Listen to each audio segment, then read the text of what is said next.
నాన్నల యొక్క కోపం అమృతం పొంగిన చిలకరింత. అందుకే తల్లిదండ్రుల కోపంతో మాట్లాడినప్పుడు అర్థం చేసుకోలేని కొడుకు కూతురు ఘాతకులు, వాళ్ళ జన్మకి ప్రయోజనం లేదు. తండ్రి కోప్పడితే తన కోసం కోప్పడ్డావు, బిడ్డ వృద్ధిలోకి రావాలని కోప్పడతాడు.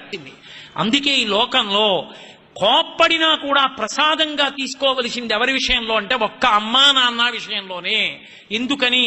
అది దిద్దుబాటు కొరకు తప్ప, వాళ్ళు బాగుపడాలని తప్ప, వాళ్ళు పాడవ్వాలని కాదు. తల్లి కోపాన్ని తండ్రి కోపాన్ని వక్రీకరించి చూపించి మేం పెద్దవాళ్ళమయ్యాం మీరెవరు కోపగించుకోవడానికి అని అడగడం సాహసం.